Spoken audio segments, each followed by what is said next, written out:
जवाब दे रहे थे नैष दोष, क्योंकि ज्ञान से स्वात्मोत्पत्ति परिपाक हेतु युक्त प्रतिपक्ष विहीन यदात्मानुभव निश्चयावसान तस्य निष्ठा शब्द अभिलापात। निष्ठा शब्द का प्रयोग कथन किया हुआ है, इसलिए अंतर तो समझना ही पड़ेगा ज्ञान और ज्ञान निष्ठा में। ज्ञान कैसा है? ज्ञान से स्व आत्मोत्पत्ति परिपाक हेतु अपने स्वरूपता उत्पत्ति, स्व मने ज्ञान, ज्ञान का अपने ही स्वरूप उत्पत्ति के परिपाक का कारणीभूत से युक्त है, प्रतिपक्ष विहीन है और विरोधी कोई भी तत्व, ज्ञान की उत्पत्ति विरोधी कोई तत्व नहीं है। यदि आत्मानुभव निश्चय अवसानत्म, जिसका अंत क्या है? स्वरूप, अंतिम स्वरूप ब्रह्म का अनुभव पूर्वक निश्चय है, अवसान जिसका, ऐसा वह ज्ञान का स्वरूप है और वह भिन्न मानना ही पड़ेगा। क्यों? निष्ठा शब्द विलापात, कि निष्ठा शब्द से कथन करने से ज्ञान निष्ठा, ये तो ज्ञान का स्वरूप हो गया, फिर ज्ञान निष्ठा का स्वरूप क्या है? तब अगले शास्त्राचार्य उपदेशेन ज्ञानोत्पत्ति परिपाक हेतु सहकारी कारणम बुद्धि विशुद्धियादि अभी अमानित्वादि च अपेक्षित यदि क्षेत्र के परमात्मिक ज्ञान से कर्त्राधिकार का भेद बुद्धि निबंधन सर्वकर्म संन्यास सहित स्वात्मानुभव निश्चय रूपेण यदवस्थानम सा परा ज्ञान निष्ठा इत्युच्यते। ये ज्ञान निष्ठा, इस सारे अवलंबन अभी है, वहां सब प्रतिपक्ष विहीन, कोई चीज की अपेक्षा नहीं रहा, यहां है सारा। देखो, शास्त्र आचार्य उपदेशेन, शास्त्र और आचार्य का उपदेश के द्वारा, शास्त्रानुसारी आचार्य उपदेश, शास्त्र और आचार्य दोनों, शास्त्र अलग से उपदेश नहीं आएगा ना, शास्त्र के अनुसरण आचार्य का उपदेश, शास्त्र विश्रांति यो ये शास्त्र अनुसारी आचार्य उपदेश तेन ज्ञानोत्पत्ति, उसी के द्वारा वास्तविक ज्ञान उत्पत्ति होती है। आचार्यवान पुरुष वेद श्रुते है, छांदोग्य 6:14-2 में कहा है आचार्यवान पुरुषो वेद। ज्ञानोत्पत्ति परिपाक हेतु, आचार्य उपदेश के द्वारा प्राप्त जो परोक्ष ब्रह्म ज्ञान है उसके परिपाक का कारणीभूत सहकारी कारण क्या क्या है? बुद्धि विशुद्धि आदि जो कहा गया, सत्य सात्विक बुद्धि, सात्विक धृति, सात्विक सा वर्णन किया है और पहले अमानित्वादि वर्णन किया, वो सब लेना सहकारी कारण। उन सब की अपेक्षा करके उत्पन्न क्या हुआ?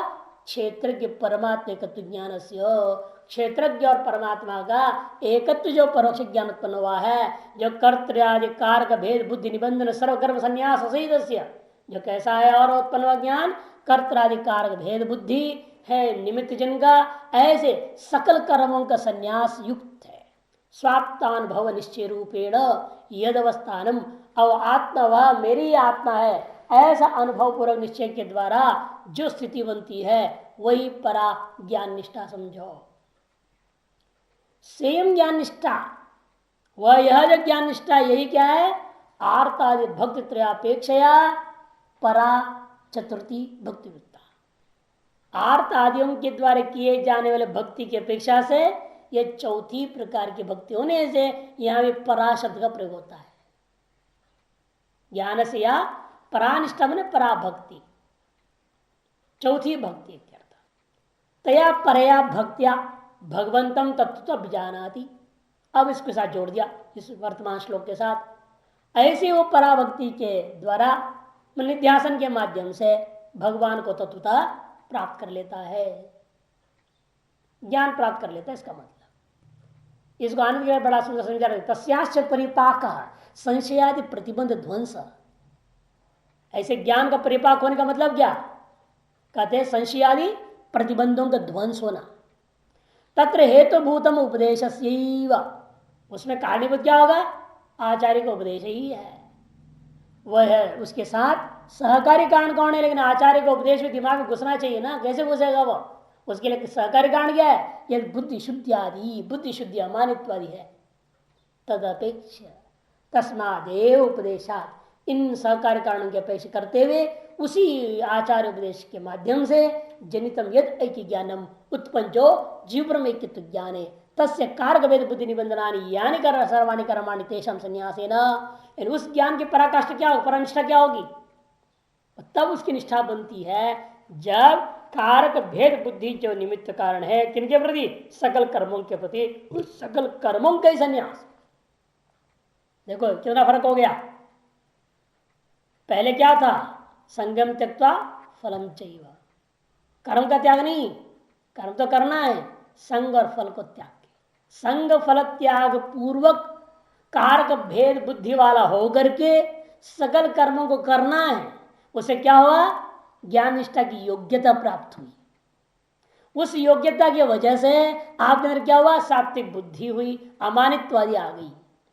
अमानित्वादी सात्विक बुद्धि से विशिष्ट होकर के जब आचार्य उपदेश आपने प्राप्त किया तब आपके अंदर ज्ञान निष्ठा उत्पन्न हो गई, और उस ज्ञान निष्ठा का निरंतर अभ्यास करने से ज्ञान ही अनुभव में आ गया।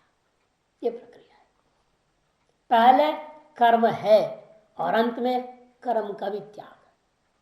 इसलिए कहा कर्माणि तेषां संन्यासेन सहितस्य फलरूपेण स्वात्मन एव सर्व प्रकल्पना रहिते यद अवस्थान, अपने आत्म स्वरूप में जो सकल कल्पनाओं से रहित होकर के जो अवस्थान है, सा ज्ञान से परानिष्ठा हृदय, उस ज्ञान का परानिष्ठा कर व्यवहार किया गया प्रामाणिक ही।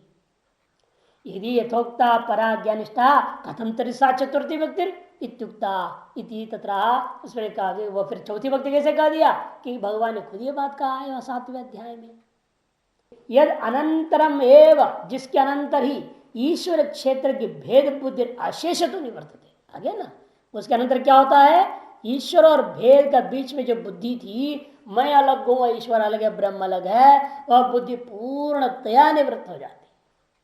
अतो ज्ञान निष्ठा लक्षण भक्तिया, इसलिए ज्ञान निष्ठा रूपी जो भक्ति के द्वारा माम अभिजानाति है जो वचन है, इसका कोई विरोध नहीं है, न विरुद्धते। ये श्लोकार्थ शास्त्रार्थ पर निर्णय करके बता दिया। अब कहते वास्तव में जो आप कह रहे हो कर्मो ज्ञान सब अलग अलग हैं, इनका विरोध हो रहा है, ये वो ये बार बार आप लोग शंका करते हो, कहते इसका कोई गुंजाइश ही नहीं वास्तव में कि संपूर्ण वेद शास्त्र का तात्पर्य क्या है, सकल शास्त्रों का तात्पर्य। कोई भी शास्त्र उठाओ, पुराण उठाओ, साहित्य उठाओ, रघुवंश उठा लो, कोई भी कहानी ले लो, उस कहानी को भी आपको अध्यात्म में और उसको भी निवृत्ति में जीव ब्रह्म एकत्व में घटानी चाहिए। कि संसार में जो कुछ भी घटना घट रही है वो सब उसी के लिए है, जीव ब्रह्म एकत्व अनुभूति के लिए। यह कल्पित जगत में ये जो कुछ भी घटनाएं हैं वह सारी घटनाएं आपको उसी की ओर ले जाने के लिए है। इसलिए हर घटना को उसकी तरफ घटाओ, कुछ भी हो रही, चाहे अनुकूल प्रतिकूल कुछ भी कहानी है, चाहे अपने जीवन में चाहे दूसरे के जीवन में, कहीं भी हो रहा उसको उस दृष्टि कहानी को उस दृष्टि से लगा लेना। जैसे बताया था ना, पहले ऐसी स्थिति थी एक समय में, सुना एक गाने को और उसको हम भजन समझ गए, है या नहीं? अब था वो सिनेमा के गाना, हमें क्या पता, लेकिन हमारी दृष्टि में वो भजन है, हम वो अलग अर्थ लिया, उसको उसी हिसाब से ले लिया। वेदांत के संस्कार थे, है या नहीं? याद है ना? कौन सा गाना? पर्दा है पर्दा, पर्दे के पीछे पर्दा नहीं, माया है माया, माया का पीछे माया नहीं, शुद्ध ब्रह्म है वो। माया ढक्कन है, असली पर्दा है, असली पर्दे के पीछे ब्रह्म है।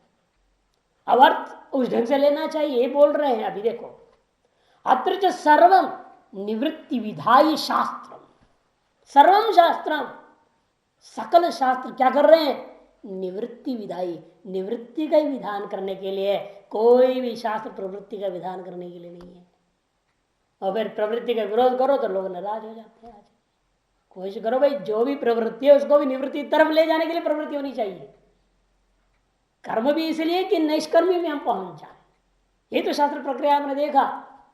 कर्म करो, मना नहीं कर रहा, कर्म करना ही चाहिए बोला, बल्कि कर्म के बिना शरीर ही नहीं चल सकता, कर्म के बिना एक क्षण भी नहीं रह सकता। लेकिन कर्म करो इस प्रकार कि आप उस निष्कर्म अवस्था में पहुंच जाए, ये शास्त्र तरीका सिखाती है। कि सर्वम शास्त्रम निवृत्ति विधायी, वेदांत इतिहास पुराण स्मृति लक्षण सर्वम शास्त्र में केवल उपनिषद। भाष्यकार स्पष्ट करते हैं केवल वेदांत शास्त्र में समझो, इतिहास, इतिहास का मतलब रामायण और महाभारत, पुराण पूरा 18 महापुराण 18 उपपुराण सब ले लो, स्मृति जितने भी स्मृति शास्त्र है सबको लेना। न्याय प्रसिद्धम अर्थोद्भवते, और जो युक्ति से प्रसिद्ध है उनको भी लेना। इन सब से अलग गिना दिया, मैंने जितने भी काव्य है जो न्याय प्रसिद्ध है। आपको आश्चर्य होता है जो चिंतामणि मंत्र, चिंतामणि मंत्र जो प्रसिद्ध अत्यंत दुर्लभ, उसी प्रक्रिया तो ढूंढ रहे हो, कहा नहीं मिल रही है, अति दुर्लभ चीज थी। अब वो मंत्र के बारे में नैषधीय चरित्र कहानी, नल दमयंती की कहानी, उस नैषधीय चरित्र रूपी ग्रंथ में श्रीहर्ष ने 14वें सर्ग पूरा का पूरा वो लिख दिया। वो मंत्र की अनुष्ठान को कहानी के रूप में दे दिया। कहानी के रूप में मंत्र के अनुष्ठान पूरी कर्मकांड लिख रहे हैं, बड़ा आश्चर्य। ये साहित्य की कला है। श्रीहर्ष महान कवि थे, उन्होंने लिखा है। ये जितने भी अब भागवत में देखो पुरंजनोपाख्यान आता है, भाटवी का उपाख्यान आता है, उसके फिर स्वयं अर्थ कर दिया बाद में। इसका मतलब क्या, पुरंजन कौन है, प्रमदा कौन है, सारा वर्णन करते।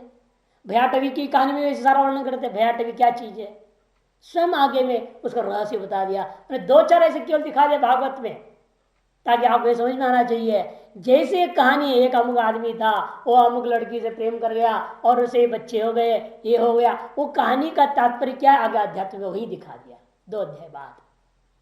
भयाटवी का वे पुरंजन दोनों 5 स्कंद में दोनों आता है बातें। उसके आधार पर इसलिए संकेत कर दिया वहां बीच में 5 स्कंद में, ताकि आगे पीछे जितने अन्य कहानी है सबका आप इसी तरह से समझें। सब कहानियों को अध्यात्म में आपको घटाना पड़ेगा।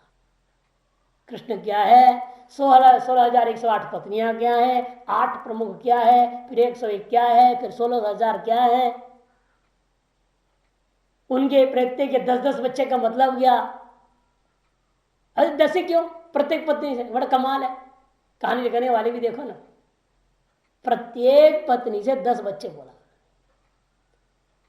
अरे किसी में 8 हुआ होगा, किसी में 9 होगा, किसी में 6 भी हो सकता है, किसी में हुआ ही नहीं हो, ये भी हो सकता। नहीं, सबसे 10-10 ही हुआ। अब उसका तात्पर्य घटाना पड़ेगा हिसाब से अध्यात्म में।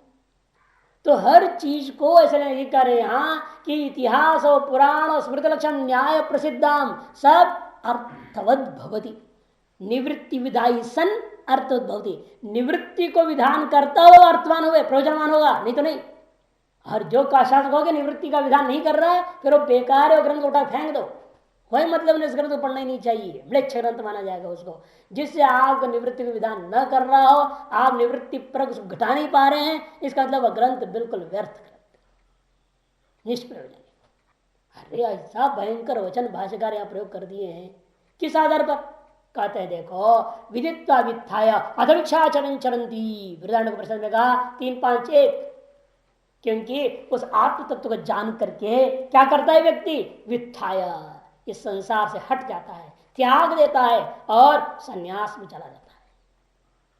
तस्मात् न्यासम मेषाम तपसाम अतिरिक्तम आहु, महानारायण उपनिषद 16वां अध्याय 14वां मंत्र में। इसलिए तस्मात्, इसी वजह से ऐशाम तपसाम, इन तपस्वियों के लिए न्यास ही एक अतिरिक्त महान साधन है, ऐसा कहा गया है। न्यास एव तिरेचेत, ये भी महानारायण उपनिषद 15वां अध्याय 12वां मंत्र है।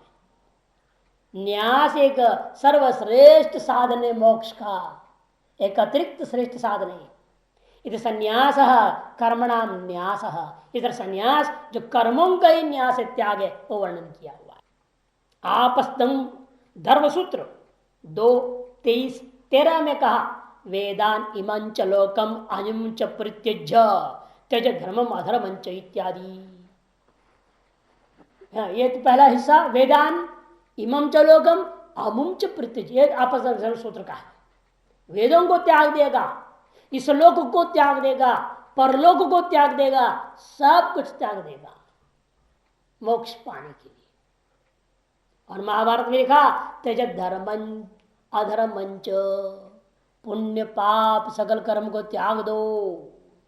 12वां सर्ग 329वां अध्याय 40वां श्लोक 12, 3, 29, 40 और 12वां सर्ग के ही 331वें अध्याय में 44वें श्लोक में दोबारा ऐसे शब्दावली प्रयोग हुआ तेज धर्मम अधर्मंच इत्यादि अनेकों शास्त्र है। इस जान के दिखाया कि वेदांत में भी है, इतिहास मैंने महाभारत भी दिखा दिया, स्मृति भी दे दिया। इस पुराणों में तो बहुत सारे पुराणों में बहुत सारे श्लोक है, इसलिए उसको तो उदाहरण नहीं दे रहे इत्यादि। यह जो दर्शिता ने वाक्य नहीं, केवल अन्य शास्त्रों में इतनी बात नहीं, यहां पर भी इस गीता शास्त्र में भी सर्वकर्म त्याग के बारे में सर्वकर्माणि मनसा है ना, 5वां अध्याय 13वें श्लोक, यहां भी बताया गया है। ये जो दशता ने वाक्य नहीं न तेषा वाक्या नाम अनर्थक उत्तम।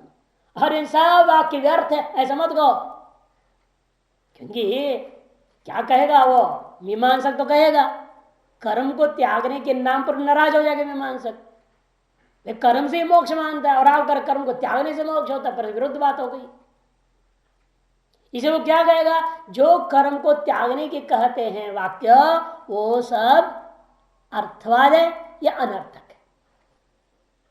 अनर्थक कैसा होगा, वेद का एक अक्षर भी और व्यर्थ नहीं है। एक तरफ तुम प्रतिज्ञा ऐसे करते हो, फिर व्यर्थ कैसे कर सकते हो, तब वो क्या फिर अर्थवाद मान लो।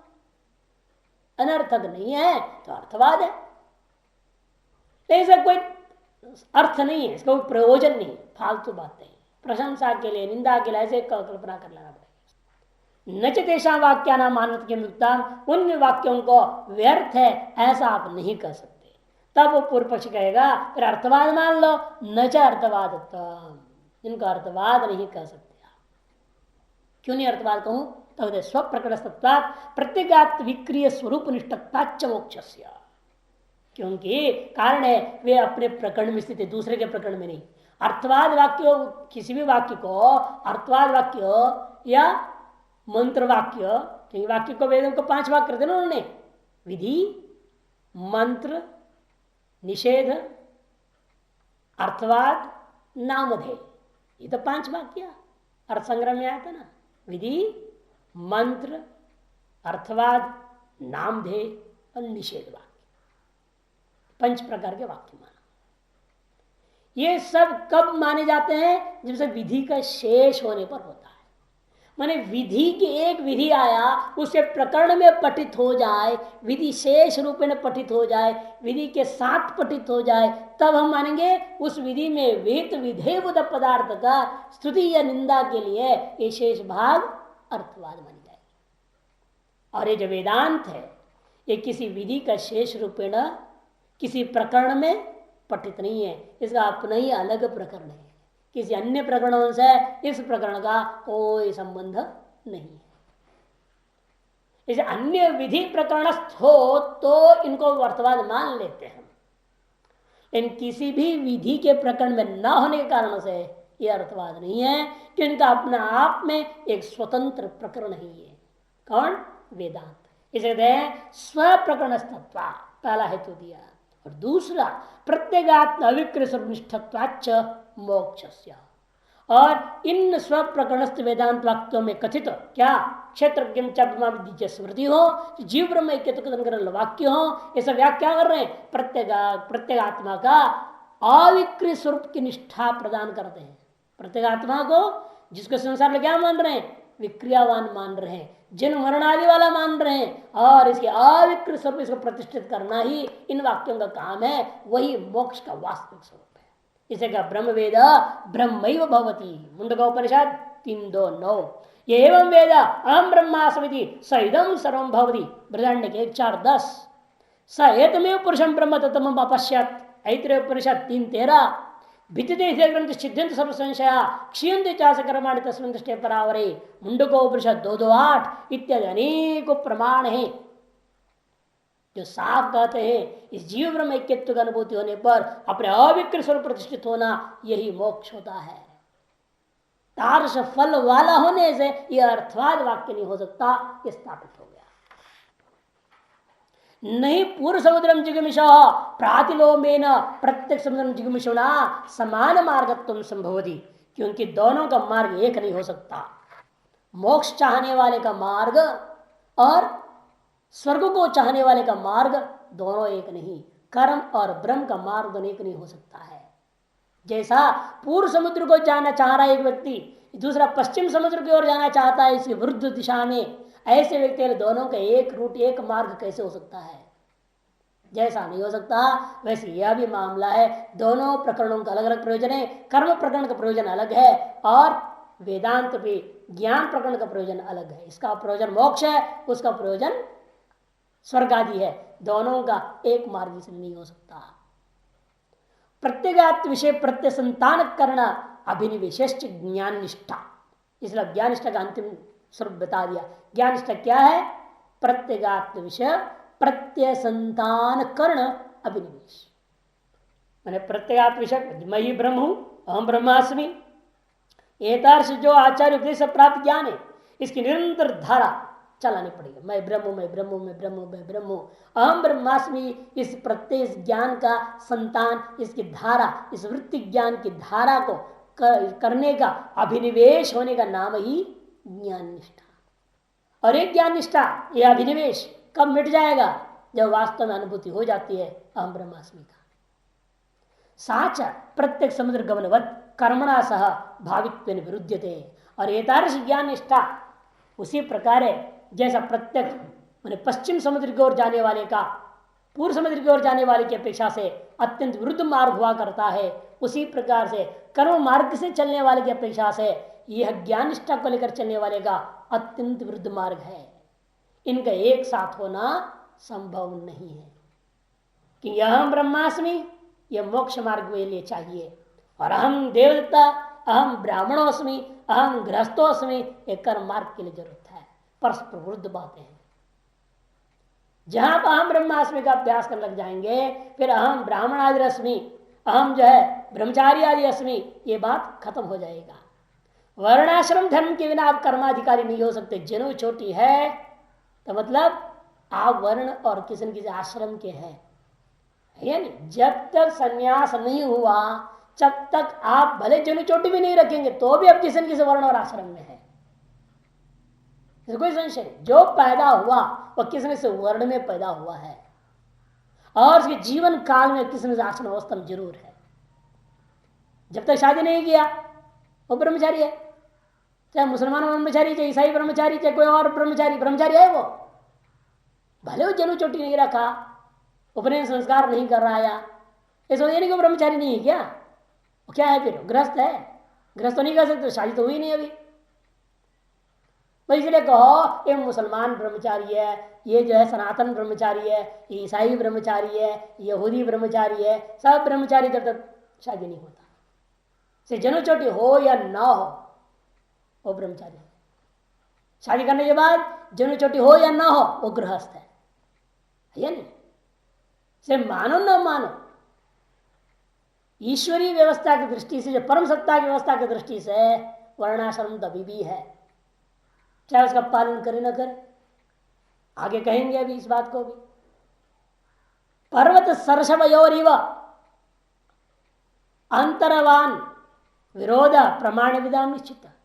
उसी प्रकार है जैसे पर्वत और सरसों, पहाड़ और सरसों दोनों एक समान परिमाण वाला नहीं हो सकता, दोनों बराबर साथ साथ नहीं हो सकते, दोनों में अंतर है, विरोध भी है। इसी प्रकार से कर्म और ज्ञान के मार्गों में भी प्रमाण वेत्ताओं के दृढ़ निश्चय है, इन दोनों में भेद है और दोनों में विरोध भी है। तस्मात् सर्वकर्म संन्यासेन ज्ञान निष्ठा कार्या इति सिद्धम। इसलिए सर्व कर्म संन्यास के द्वारा साथ ही ज्ञान निष्ठा करनी चाहिए, तभी मोक्ष होगा। कर्म सहित ज्ञान निष्ठा से मोक्ष नहीं होगा। अर्थात ये समझ लेना, जब आपके अंदर पूर्ण रूपेण कर्म का त्याग आंतरिक रूप से हो जाए तभी आपके निध्यासन शुरू होता है। जब तक अंदर से लेश मात्र में कर्म करने की वासना है, इच्छा है, सूक्ष्म रूपेण भी महसूस होता है, तब तक समझ लेना अभी हमें श्रवण मनन की अधिकारी है, हम निध्यासन के अधिकारी नहीं है। तब तक कर्म करते हुए हमें ज्ञान को मनन में लगे रहना, श्रवण मनन में लगे रहना, ज्ञान को परिपक्व करते रहना, ज्ञान निष्ठा को पाना है। ज्ञान निष्ठा में क्या होगा? अहम ब्रह्मास्मि की वृत्ति निरंतर चलना, इसी का नाम ज्ञान निष्ठा। वास्तव में ये स्थिति आने के पूर्व आपको केवल ज्ञानार्जन को परिपक्व करना है। मैंने अभी जो आपने श्रवण किया वह ज्ञान में संशय है, विपरीत भावना हो, असंभावना भी हो सकती है, उन दोषों को निवृत्ति करने के लिए आवृत्ति करते रहना पड़ता है। इसलिए सीढ़ियां बनाते हैं ना आजकल के जमाने में कि सुनते रहो बार बार बार बार बार बार। पहले जमाने में तो लोग आलस नहीं करते थे, दूसरा काम नहीं जाते थे। जिनकी इच्छा हो गई मोक्ष मार्ग में जाना है वो गुरुकुल में ही रह जाता था, जीवन गुरुकुल में समर्पित। शांति के प्रसन्न में आएगा सब, आजीवन गुरुकुल में रह गया और कहा कि अब मैं गृहस्थी में जाऊंगा ही नहीं। और वहीं गुरुमुख से निरंतर सुन रहा है और गुरु के आदेश कुछ अन्य जो आते हैं उन लोगों को पढ़ा रहा है। इस तरह से वही अभ्यास में लगा रहेगा यावत काल पर्यंत उसके अहम ब्रह्मास्मि जैसे ध्यान बैठेगा, अहम ब्रह्मास्मि वृत्ति निरंतर चलनी चाहिए। कभी भी अंदर से किसी चीज की वासना रूपी व्यवधान नहीं होनी चाहिए। जब ऐसी स्थिति आएगी तब गुरुकुल भी छोड़ के चला जाएगा, तब संन्यास। तब तक नित्य नियमित कर्म कर रहा है, हवन कर रहा है, पूजा पाठ कर रहा है, सब करते हुए निरंतर स्वाध्याय करते रहता है। ये वर्णन हुआ है शास्त्रों में। तब तक करना ही चाहिए। उसके बाद सर्वकर्म संन्यास पूर्वक ज्ञान निष्ठा का अभ्यास करना चाहिए। इति सिद्धम स्वकर्मणा भगवतो अभ्यर्चन भक्ति योगस्य सिद्धि प्राप्ति फलम ज्ञान निष्ठा योग्यता। पूरा अभी तक का पूरी चर्चा इकट्ठे दे रहे, देख लीजिए। स्वकर्मणा भगवान का अपने कर्मों से, ब्राह्मण क्षेत्र में शूद्र सबका कर्म बता दिया गया था, किसके क्या कर्म है। उन कर्मों के द्वारा भगवान की पूजा करके भक्ति योग का अभ्यास के माध्यम से सिद्धि प्राप्ति फलम, अंतर्गुण शुद्धि की प्राप्ति फल है। और अंतर्गुण शुद्धि का भी फल क्या है? ज्ञान निष्ठा की योग्यता की प्राप्ति। यह निमित्त है ज्ञान निष्ठा, और जिसको निमित्त करके आप ज्ञान निष्ठा होती है। और उस ज्ञान निष्ठा का फल कहाँ है? मोक्ष फलावसाना, अंत मोक्ष के फल को प्राप्त कराता है। सब भगवत भक्ति योग अधुना स्तूयते। और फिर वापस लौट रहे हैं उसमें स्वकरुणाभ्यर्च सिद्धि मिंदति मानवा, उसी की स्तुति के लिए वापस लौट गए। पूरी क्रम बता दिया, वहां से क्रम बता दिया। उन चीजों से क्या हुआ? ज्ञान निष्ठा की योग्यता मिली, उससे ज्ञान निष्ठा, ज्ञान निष्ठा से ज्ञान, ये पूरी प्रक्रिया बता करके वापस कहते हैं इसको सुन करके ऐसा ना हो कि आदमी छलांग मार दे, बीच का सब छोड़ देगा और सीधे कर्म संन्यास और सोच रहा है हम ब्रह्मा से चिंतन करूंगा। ऐसे लोगों के सतर्क होकर भगवान ने कहा नहीं नहीं नहीं, ऐसी गड़बड़ नहीं करना। अपने आप को परखो, क्या मैं इसके योग्य हूं या नहीं हूं। जब तक महसूस नहीं होता कि आप ऐसा छोड़ करके हम ब्रह्मा से चिंतन करता चुप पड़े रह सकता हूं, ऐसी मानसिक स्थिति बन गई है, तब तक अपना स्वकर्म और स्वाध्याय को त्यागना नहीं, करते रहना पड़ेगा। भले पहले जितने धीरे धीरे घटाते घटाते घटाते घटाते घटाते खत्म हो जाए। यही होता है। आदमी शुरू में देखो नए नए उसको जन्म संस्कार कराते तो क्या होता है, सवेरे दोपहर शाम 3-3 बार संध्या करेगा, बिल्कुल बढ़िया। धीरे धीरे धीरे ढीला पड़ जाता है। ये 3 से 2 बार, 2 बार से 1 बार, 1 बार से भाई जाते जाते कहीं रास्ते में गाड़ी में बैठे बैठे गायत्री जप कर लेंगे, ऐसे लोग हो जाते हैं। कहते वो भी क्या जरूरत है, कभी सोते हुए 1-2 बार याद कर लेंगे, गायत्री मंत्र बोल लेंगे। लेकिन वास्तविक वैराग्य से छूटना अलग चीज है, आलस से छूटना अलग चीज है। विवेक वैराग्य ज्ञान समृद्धि के कारण से ज्ञान साम्राज्य पर प्रतिष्ठित हो जाने के बाद छूटती है तो अच्छी बात है, वो यहां कह रहे हैं। इसी उससे पहले यदि कोई छोड़ने की चेष्टा करते तो क्या होगा, उसका विनाश होगा, ये बताने के लिए भूमिका बांध रहे भगवान। सब भगवत भक्ति योग अधुना स्तूयते शास्त्राचार्य उपसंहार प्रकरणे शास्त्रार्थ निश्चयदाढ़। शास्त्रार्थ का उपसंहार के इस प्रकरण में शास्त्रार्थ के निश्चय को दृढ़ करने के लिए ही उस भगवत भक्ति योग जिससे अंतरण शुद्धि की प्राप्ति, अंतरण शुद्धि से ज्ञान निष्ठ योग्यता की प्राप्ति, ज्ञान निष्ठ योग्यता से ज्ञान निष्ठा की प्राप्ति, फिर उससे मोक्ष की प्राप्ति पर्यंत यह प्रक्रिया का जड़ उस भगवत भक्ति योग है स्वकर्म का निरंतर करना। संगम त्यक्त्वा फलम चैव, संग और फल आसक्ति फल को त्याग करके कर्म करके उन सगल कर्मों को भगवत अर्पण करना, एतादृश भक्ति योग ही मोक्ष का जड़ है, मूल है, यहीं से उसका शुरुआत है। इसलिए उसकी स्तुति करना जरूरी है। सर्वकर्माण्यपि सदा कुर्वाणो मद्व्यपाश्रय मत प्रसादादवाप्नोति शाश्वतम पदमव्ययम्। स्वकर्माणि अपि सदा कुर्वाणो, सदा अपने कर्मों को करते हुए, इन कर्मों को करना है सदा करते हुए, उसको जीना है, लेकिन कैसे करते हुए जीना है? कहते मद व्यपाश्रय, वहां एक सख्त नियम लगा दिया, मुझ में ही आश्रित होकर के। मुझ में ही आश्रित होकर के मतलब क्या? मैंने यह मान करके वासुदेव ईश्वर ही है व्यपाश्रय जिसका, यह मान ले। जैसे कठपुतली जानता है ना, वो यदि कठपुतली में भी जान भर दिया जाए वो क्या समझता है? और समझे साहब हाथ पर ऊपर दूसरा कोई नचा रहा है पकड़ करके। समय धागे रहते हैं ना, एक एक अंगुली में भी धागे लगे रहते हैं, सूक्ष्म धागे होते हैं, ऊपर सामने से दिखेगा नहीं वो धागे भी,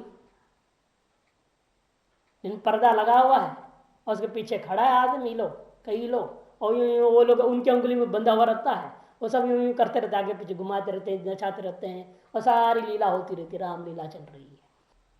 देखा है कभी आपने कठपुतली नाच? है नहीं? हाँ, बहुत गजब होता है, अच्छा लगता है। अब यदि उस कठपुतली नाच उल्टा हो जाए तो मतलब राम मर गया रावण जिंदा रह गया, तब क्या होगा? गलती किसका है? नाचने वाले का? कठपुतलियों की? हाँ, नचाने वालों का, मास्टरों की जो ऊपर खड़े पर्दे का पीछे जो है। तो इन कठपुतलियों का कोई दोष नहीं है। क्यों? वे स्वाश्रित नहीं है, वो नचाने वाले के आश्रित है। इसी प्रकार आप भी यदि अपने कर्मों को करते वक्त ईश्वर आश्रित होकर के करते हैं तो आपके कर्म में कुछ भी दोष हो, वह दोष आप पर लागू नहीं होगा, कराने वाले के ऊपर निर्भर होगा। जिसको आगे स्पष्ट करेंगे, इसलिए वो कैसा हो सकता है? पर निर्णय लो, अच्छी तरह से दृढ़ निश्चय कर लो। ब्राह्मण नियंत्रारूढ़ानि माया, वो आगे आएगा श्लोक, 2 श्लोक बाद ही है। तो ये दृढ़ निश्चय कर, किसी का नाम मद व्यपाश, उसकी व्याख्या आगे आएगी। मत प्रसादात, ऐसे होकर जब कर्म करेगा तो मेरी कृपा से शाश्वतम पद अव्ययम आपनोति, सीधा मोक्ष प्राप्त कर लेगा। ऐसा कर्म करने से मोक्ष प्राप्त करने का मतलब क्या?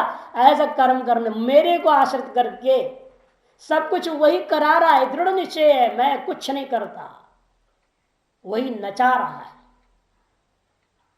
वो जो करवाना चाहे, जो कहवाना चाहे वो कहवा रहा है, जो करवाना चाहे वो करवा रहा है। किसी को गाली दिलाया तो उसने दिलाया, मैंने नहीं दिलाया। ये कबीर ने कहा है, बहुत सुंदर। तो किस लोगों ने उस पर बहुत आरोप लगाए, जब वेश्या के साथ चला रहा वो शहर में, जान करके लोगों को भगाने के लिए बहुत भीड़ होने लगी, बहुत परेशान करने लग गए, उसे अपने काम में दिक्कत होता था, चिंतन में दिक्कत होने लगा, फालतू फालतू बोलते थे लोग, प्रश्न पूछते थे। तो जान के उसने कि वेश्या के साथ सड़क में दारू बोतल लेकर के दिन दहाड़े घूम लिया पूरी बराबर। उसे बराबर तो छोटी सी थी, हर पंडित हर व्यक्ति की नजर पड़ गए, कबीर दारू पिया हुआ और वेश्या पे हाथ डाल करके, ये क्या हो रहा? लोगों ने देख गाली दे, निंदा। दूसरे दिन से कोई उसको तरफ फटक के देखने को तैयार नहीं, खाली हो गया है। तो पत्नी बोली आपने क्या किया? और अरे बावली तो नहीं समझती है, अब जो आनंद परमानंद में सस्ता है, मस्त है, जो कराता है ना वो बुद्धि में प्लानिंग दिया ना, उसी ने तो दिया है नाटक करने को, उससे वही जाने, तुम नहीं समझ। देखना असली श्रद्धालु सही सत्संग के समय पे आएंगे। तो फालतू दिन भर होते थे ना भीड़ पे, मतलब के बकरी के, ये सब बकरी भाग गए, अब असली आएंगे देखना, और सही समय पर आएंगे, उचित प्रश्न पूछेंगे और सत्संग के जवाब लेकर अपने जीवन में उतारने के लिए चले जाएंगे। ऐसे कोई नहीं आएगा। पूरा शहर में बदनाम हो गए आप। तो फिर उसने जवाब नहीं दिया, अपनी जुला चला, अहम ब्रह्मास्मि अहम ब्रह्मास्मि अहम ब्रह्मास्मि चल रहा है। ठीक 4 बजे लोग आने लग गए, खास लोग जो बिल्कुल श्रद्धावान लोग, जानते हैं कि कबीर ऐसा कर नहीं सकता है, इसका पीछे कुछ और रहस्य है, एक नाटक है, सच्चाई नहीं इसमें। ऐसे जानने वाले वो आ गए, पत्नी खुदाई बुलाने, रोज तो जान करके आए नहीं समय पर, बाहर अपने जुल्हे पे बैठे हुए थे। तो पत्नी गई, आ गए, ये कौन आ गए? बस 3 लोग हैं, ज्यादा नहीं। ठीक है, वो 3 ही अपने हैं, 3 ही सत्संगी, 3 ही साधक है इस बनारस में, ज्यादा नहीं। ये सच्चाई पता लगती है तब। वास्तव में नाम से दुनिया कबीर कबीर दौड़ती थी, लेकिन वो जानता है अपने अंदर क्या है। अगर मैं तो कुछ करता नहीं, मैं तो कुछ बोलता नहीं, करते तो बहुत सब त्यागा हुआ, वही करा रहा है। उसने प्लानिंग दिया, जान ये सब हटाओ, तुम कहाँ चक्कर में पड़ा। भक्त की रक्षा वही कर। इसलिए कहते हैं हाँ कि वो जो मत प्रसादात शास्त्रम पदम अव्यम आपनति, वह शाश्वत अव्यय पद को प्राप्त कर लेता है। सर्वकर्माणी प्रतिषिद्धानी अपनी, इसलिए भाषकर अपी के साथ क्या कर रहे हैं, प्रतिषिद्ध भी ले लिया। आप ब्रह्मचारी हैं, प्रतिषिद्ध कर्म है आपके लिए, वो आपसे हो गया तो घबराओ मत, मैं क्या भाव त्याग दो, बस उसको भी अर्पण कर दो। पुराण में तो अनेकों असुरों की, राक्षसों की कहानी है जो प्रतिषिद्ध कर्म की पराकाष्ठा कर दिया। उतना तो कोई कल्पना भी नहीं कर सकता, ऐसे प्रतिषिद्ध कर्मों का वर्णन किया है जो लोगों ने किया। इन्होंने पे क्या प्राप्त किया? हमने भगवान को प्राप्त किया। कि उन प्रतिषिद्ध कर्मों के भी पीछे उद्देश्य क्या था? भगवान ही था। गौ हत्या, जीव हत्या, सर्व हत्या किया, कराया कंस ने, गोकुल को नाश कर दो, गौ को मार डालो, ऐसे बहान पाप किस लिए? लेकिन दिमाग में एक ही है, कृष्ण को मारना है। 24 घंटा कृष्ण का चिंतन है, उस कृष्ण को मारने के लिए इनको मार रहा है वो। अतएव प्रतिषिद्ध कर्म भी कृष्ण प्राप्ति में ही कारण हुआ है कि हृदय से 24 घंटा आश्रित किसमें है? कृष्ण में। भय रूप से, द्वेष रूप से उसी का चिंतन हो रहा है, तदर्थ प्रतिषिद्ध कर्मों को कर रहा है। इसे भास्कर यहां सर्वकर्माणी अपी से, अधिकतर पूरे शास्त्रों में हमें सर्वकर्म क्या लिया जाता है? विहित कर्मों को लिया जाता है। अपी क्या भास्कर में जोड़ दिया, प्रतिषिद्धानि अपि सदा कुर्वाणो, सदा करते हुए, अनुतिष्ठन मद व्यपाश्रयो। मद मने अहम, वासुदेव ईश्वर एव व्यपाश्रय, यस स मद व्यपाश्रय।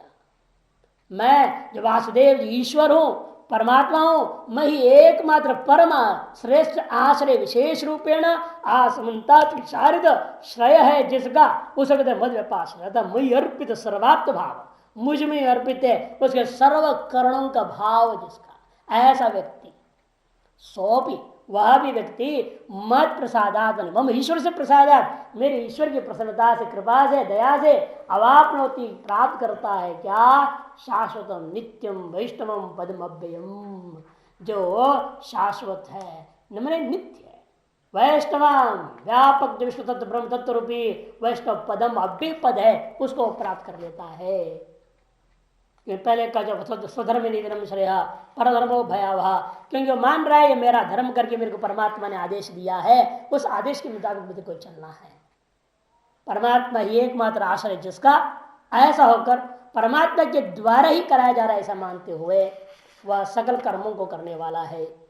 अतएव उसको मेरी कृपा से वह कर्म से मुक्त होकर के संसार से मुक्त हो जाता है। इसे नीचे दिया, ज्ञानोत्तर क्रियमाण कर्म बद्धते। पूर्व पक्ष कह सकता है वो करते ही रहेगा, मैंने मोक्ष मुक्त होने के बाद भी, ज्ञान के उत्तर काल में भी जो शरीर से क्रियाकलाप हो रहे हैं, उन कर्मों से बंधन दोबारा आ सकती है।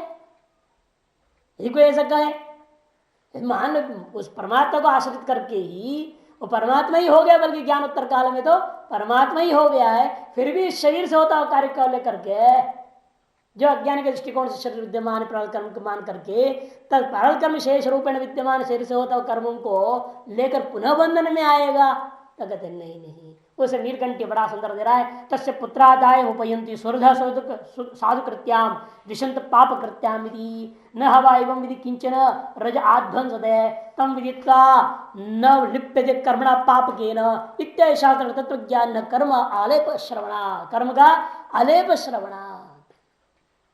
कौशिक के ब्राह्मण उपनिषद में आया, उसके पुत्र उसके पुण्य बने, जो यदि उसके संतान है तो ग्रस्त रहते हुए ब्रह्मज्ञानी हो गया, तो उसके संतान है तो संतान को उसके भौतिक संपत्ति मिलेगा, और उसके शरीर से सकल पुण्य कर्म उसके सेवकों को मिलेगा, उसके मित्रों को प्रेमियों को मिलेगा, और उसके शरीर से सकल पाप कर्म उसको द्वेष करने वालों को मिलता है। ऐसे ब्रह्मवेत्ता को किंचन रज न आध्वंसते, रजगुण तमगुण इत्यादि उसका स्पर्श भी नहीं कर सकते। इस तत्व को जानने के बाद वह कर्म से पाप कर्म हो पुण्य कर्म हो किसी उसका लेप नहीं होता, संबंध ही नहीं होता। इत्यादि अनेक श्रुति में वर्णन होने से कर्मों के करने पर दोष नहीं होता। यस्मादेव जिसलिए ऐसे है, तस्मात् चेतसा सर्वकर्माणि मयि सन्न्यस्य मत्परः बुद्धियोगम उपाश्रित्य मच्चित्त सततं भव। चेतसा सर्वकर्माणि, इसलिए विवेक बुद्धि के द्वारा, चेतसा माने विवेक बुद्धि के द्वारा सकल कर्मों को मयि सन्न्यस्य, सर्व कर्मों को दृष्ट और अदृष्ट फल वाले सकल कर्मों को मुझ परमेश्वर में संन्यास करके, मैंने अर्पण करके। सर्वकर्माणी सीधा नहीं बोल रहे, सर्वकर्माणी मैंने कर्म करो और उन कर्मों को अपना मत मानो, उन कर्मों को मुझ में डाल दो।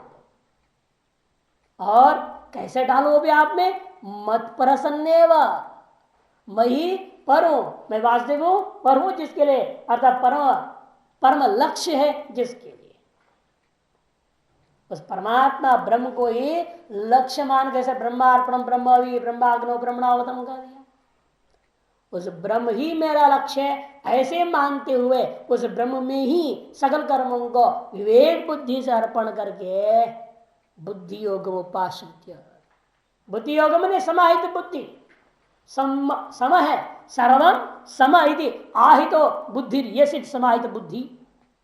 जो बुद्धि योग द्वितीय अध्याय में वर्णन किया ना, द्वितीय अध्याय में 39वें श्लोक से लेकर के 48वें श्लोक तक जो समत्योग का वर्णन किया गया, बुद्धि योगे त्विमाम शृणु से आरंभ करके समत्तम योग उच्यते सिद्ध सिद्ध्यो समभूत्वा समत्तम योग उच्यते, 39 से 48 श्लोक तक जो बुद्धि योग वर्णन किया है उसको आश्रित करके मच्चित्त सत्तम भव, मैंने मुझ में ही अपने अंतःकरण को उड़ेल करके स्थापित करके सदा ही सतम भव, सर्वदा भव, निरंतर इसी प्रकार से रहना चाहिए।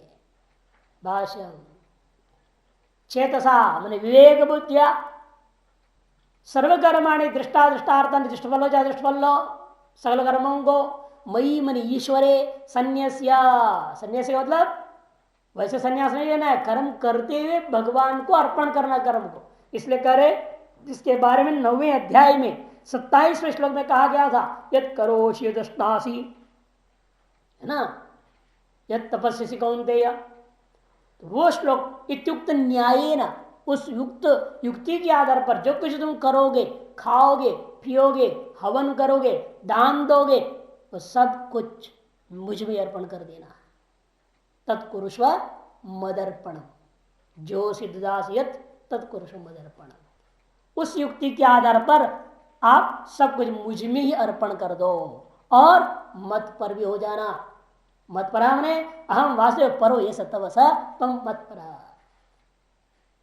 मैं मेरे वासुदेव जो परमात्मा ब्रह्म वही पर हूं, मैंने पर हूं का मतलब क्या, लक्ष्य हूं जिसका, यस्य तब ऐसा जो तुम हो जाओ, स तम मत प्रसन्न, वह तुम मत पर हो करके मैं अर्पित सर्वात्म भाव, अर्थात मुझ में ही अपने सर्वात्म भाव को अर्पण करके, मैं अर्पित सर्वात्म भाव बुद्धि योगा मई समाहित बुद्धि तम बुद्धि योगा, और मुझ में अर्पण करके उस बुद्धि योग से, कौन सी बुद्धि योग कहते, मई समाहित बुद्धि, तो मुझ में ही है समाहित बुद्धि जिसका, उसको कहते बुद्धि योग, तम बुद्धि योगम, उस बुद्धि योग को उपाश्रित्य आश्रय करके, मैंने अनन्य शरणत्म, मुझ परमात्मा ब्रह्म स्वरूप आत्मा को छोड़ करके अन्य का शरण में नहीं जाना। कभी किसका शरण में, कभी किसका शरण में चले जाते हैं, वो गड़बड़। अनन्य शरण हो जाओ। मत चित्तो मयि एव चित्तम यस्य तवसा मत चित्त, मुझ में ही है चित्त जिसका, स्थापित चित्त जिसका, उसे कहते हैं मत चित्त। ऐसा तुम हो जाओ। सतम सर्वदा भव, सदा तुम्हें ऐसे ही होना होगा, तभी मुक्ति होगी। नहीं तो क्या होगा? मत चित्त सर्व दुर्गाणी मत प्रसादात् तरिष्यसि अथ चित्तम अहंकारात् न श्रोष्यति विनंक्षसि। मत चित्त सर्व दुर्गाणी मत प्रसादात् तरिष्यसि, यही तो मत चित्त होकर के सकल कर्मों को और मुझ में अर्पण करके बुद्धियों को आश्रित करके यदि विवेक बुद्धि से तुम कार्य करोगे तो इस संसार के जितने भी सर्व दुर्गाणी, सकल दुर्गों को और संसार का कारणीभूता सकल प्रतिबंधों को क्या करोगे? मेरे ही कृपा से तरीके से तर जाओगे।